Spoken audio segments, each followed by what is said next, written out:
With the start of a new year upon us, we have a lot to look forward to. But first, I wanted to take a quick look back at 2020 and highlight some of the important happenings in District 8.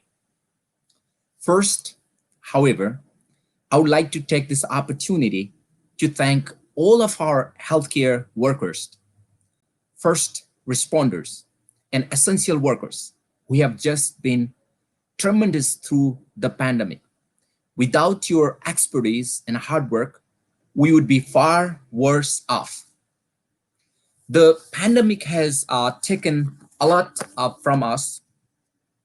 Family and friends have passed, businesses have closed, and jobs have been lost. 2020 was an incredibly difficult and crazy year, but it offered many glimmers of hope, like with the hundreds of volunteers who have helped with the food distribution at sites across the county and state, and with individuals and businesses stepping up to donate time and goods to help keep others afloat.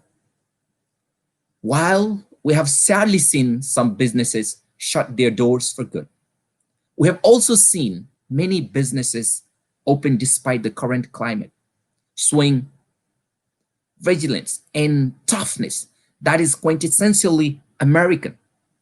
We saw a lot of development across the district, like the Carol D. Center for Health Professionals at Community College of Baltimore County, CCBC, Essex in Rosedale.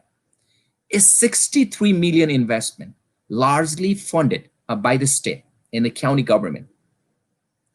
Through bond initiative, we secured funding for the Officer Amy Caprio Memorial Playground, the McCormick Pal Center, a turf field at Parkville High School, and upgrades to Bana facility in Parkville, as well as the our Leanover communities park as well. The work was done this year. Throughout the pandemic, my office has helped close to 1,000 constituents so far with unemployment insurance issues and other pandemic related issues. We will continue to work as hard as we can to get those who are still struggling to get what they need, what they are owed. The 2020 General Assembly ended early last year. It was the first time since the Civil War that the General Assembly adjourned prematurely. As such, we did not quite have a lot of time to do what we needed. But with the 2021 legislative session upon us, we are going to go to Annapolis in next 10 days. I'm certain that we will hit the ground running. So far, since I was elected in 2018, I passed 5 pieces of legislation as a primary sponsor, which have already been enacted into law in our great state. And those bills were common sense legislation aimed at making things a bit easier for people across the state.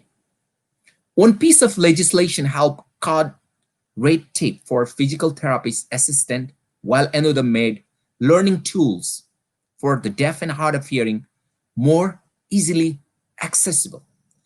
Last session, 3 of my bills were passed. Actually, 4 of my bills were passed by the General Assembly. Is the House Bill 543, State and Trust, makes it easier for a person to claim a check from an estate after the estate has already closed.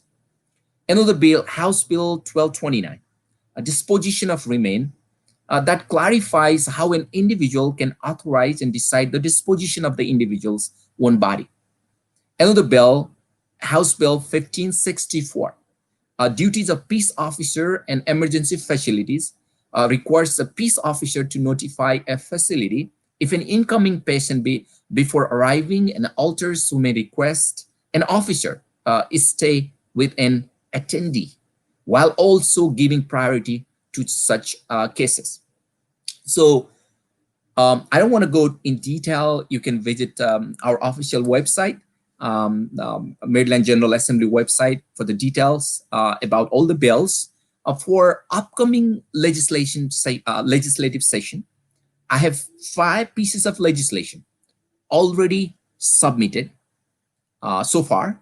One of my bills submitted with Delegate Jackson and Delegate Butler will help with school safety by making it to sex offender would have to continue their education through the home and hospital program away from other students. This potential legislation would be the first of its kinds anywhere in the United States, and is a truly bipartisan effort. And I'm looking forward to support of my my colleagues in the General Assembly.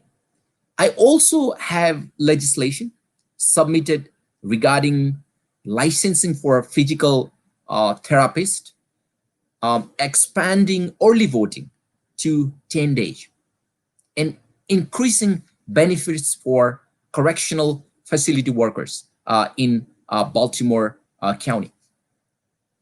2020 was a long and very difficult year.